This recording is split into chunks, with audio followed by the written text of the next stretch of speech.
Hey everyone, welcome back to Peak Life. As we near the end of the year, it's the perfect time to hit pause and reflect back on our 2024, and then take the opportunity to prepare ourselves for the upcoming 2025.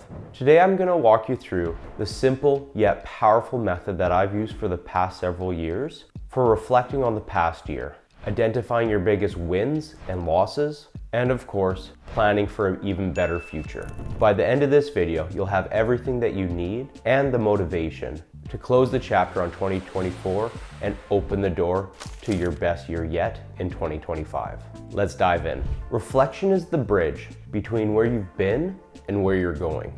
Without it, you're just carrying the same patterns forward. The book, The Art of Nonconformity, says that an annual review is essential for identifying what worked, what didn't, and what's worth focusing on in the new year. And Tim Ferriss, one of my favorite thought leaders, has a similar process, which is what inspired me to start this, one that he calls the past year review. Because doing this isn't just about the past. Instead, it's about shaping your future with clarity, certainty, and focus. If you think about it, every year holds lessons, and every year you're someone different than you were the year previous. Your thought patterns change. What's important to you change. But for many of us, it's easy just to rush forward. And it's a lot like that saying goes with the lost plane. The pilot goes, I have good news and I have bad news. So the co-pilot goes, well, what's the bad news? We're lost. Oh, then what's the good news? We're making great time. It's the same thing with our yearly reviews.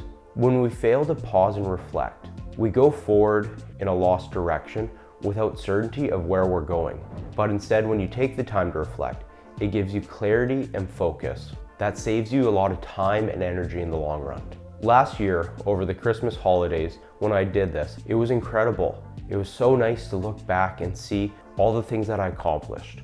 All the failures that felt like it was the end of the world at the time, that in reality were just growing moments. And I did that all in this book here. I just took a plain notepad, wrote down tons of thoughts about how the year went. I looked back at different accomplishments. I reviewed my calendar, my credit cards to see where my time and money were going. I said what my favorite activities of the week were, what the biggest drains on my time were. And that allowed me to create this whole system that we're gonna get started with right now. So step one is to celebrate your wins. Start off with the positives. What were your biggest wins of the year? This could be personal or professional, or even just small habits that you're proud you stuck through. Start by writing these down in your journal.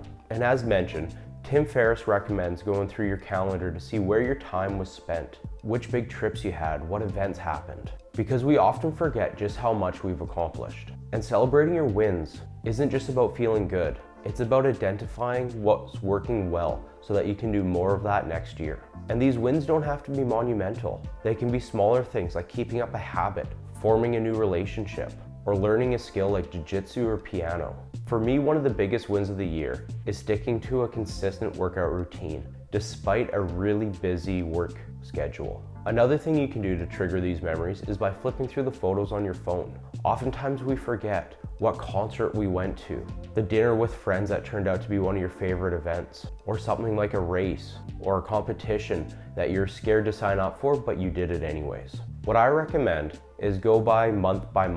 Write down the biggest 3 wins for each month. And then after you have that, flip through those 3 biggest wins and then summarize what your favorite 3 were for the entire year.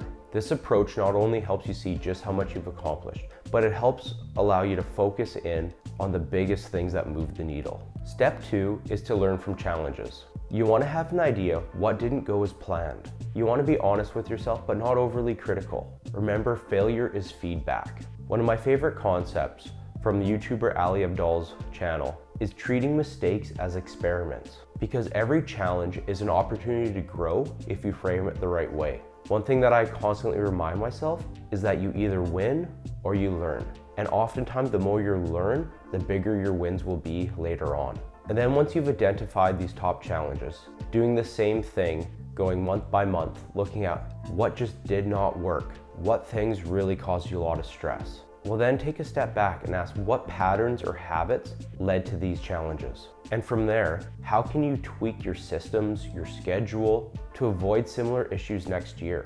For instance, something that I've constantly struggled with is committing to too many priorities every quarter. This happens time and time again. We go into a quarterly planning session and I'm feeling energized and like I have all this time to accomplish it, so I overcommit. But then what happens is a lack of focus and a lack of priorities. So I end up spread too thin and end up not accomplishing as much in any one that I wanted to. Another example for me is that while I was super consistent with my workout routine, I wasn't on my diet. The first third of the year was fantastic, but then I let it slip. And even though I was working out harder than ever, I ended up gaining weight. And I did tell myself that it was a priority to cut back, it just didn't happen. And although I want to blame it on Lindt chocolates, as delicious they are, the reality is that I just didn't properly prioritize what it would take to keep my diet on track. And these reflections show where I was weak in the year and what I wish went better, which will allow me to set up a better system for the next year to hopefully help avoid it. And remember, it's all about your mindset. The key is to see challenges as stepping stones rather than roadblocks, because with the right mindset, all of these challenges are actually opportunities for growth. And now it's time to step back and look at the bigger picture. With step 3, identifying trends and patterns. Looking at your review so far, are there trends that you're noticing? Maybe it's every time you prioritize your health, you find that you're more productive at work. Or perhaps you find that you said yes to a lot and you felt like you had decreased energy and you were spread too thin. One effective way to identify these trends is to review your weekly routines and habits. Look for patterns, positive or negative, in your behavior. For example, one thing that I noticed was when I skipped on my diet on Friday, that ended up bleeding into Saturday, which then ended up bleeding into Sunday morning. So although I might have been perfect through the week, I would sabotage my progress on the weekends. And this happened time and time again. And of course, when I let it bleed over, it then made it harder to reset on Monday. So I would feel like I was doing all this work through the week, but I wouldn't see the progress that I wanted. And the fact is that small, consistent habits, whether beneficial or harmful, often have compounding effects where it grows and grows and either becomes better and better or worse for you. But before you can make the intentional choice to do more of the positive habits and eliminate the negative ones, you have to first identify what those are. Next up in step 4, we have setting an intentional theme for 2025. In today's world, opportunities are almost endless, which is great, but it leaves way too many choices. So in order to get results, you have to decide what is a priority and what isn't. What you want is a theme for 2025, a guiding principle for your year. For example, last year, my guiding theme was fitness and learning. This helped me stay aligned with my priorities. I knew that I needed to continue to work out at least 5 times every week. But at the same time, I knew that I wanted to continue learning. So I set goals to read every single day. And that ended up being one of my challenges, is that I didn't create the environment where I could successfully read every day. YouTuber and entrepreneur Alex Hormozi often talks about the power of focusing on the one thing that will move the needle the most. And in addition to this, author Gary Keller wrote an entire book about it called The One Thing, where he says at any one time, there's going to be one thing that is the most important, and that is the one thing you have to focus on. You want your theme to be simple yet effective. It should be meaningful and provide clarity that you can use as a focusing lens to say yes to the right things and no to the wrong things. Think of this theme as a lens that will shape all your decisions, because it's not about doing more, it's about doing more of the things that matter. Picking a theme starts by reflecting what is most important for you for this upcoming year.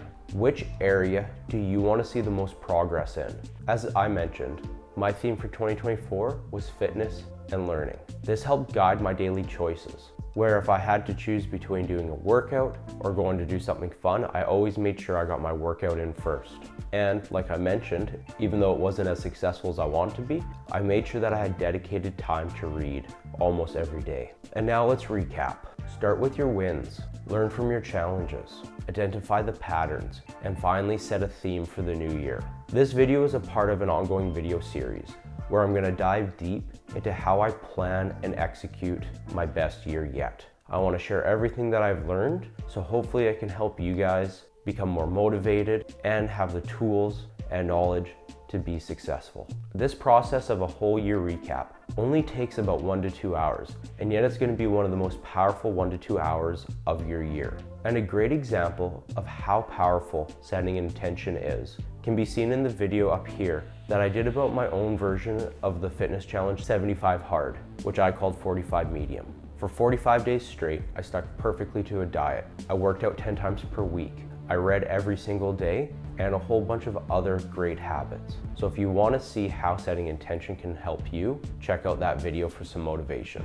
The progress I made during that time was absolutely incredible, and it benchmarked as one of the most successful trials that I've done. And it serves as a reminder of what is possible when you set your mind to it. One of the easiest ways to get started with all this is just grabbing a notepad, going through your calendar, and seeing what comes up from your memories of what went well and what the challenges were. And then just figure out where you want to go, what patterns are going to help you get there. So thanks so much for watching this video, and if you enjoyed this, please consider subscribing to see more all about how we can tackle 2025 to be the best year yet. Thanks, and see you there.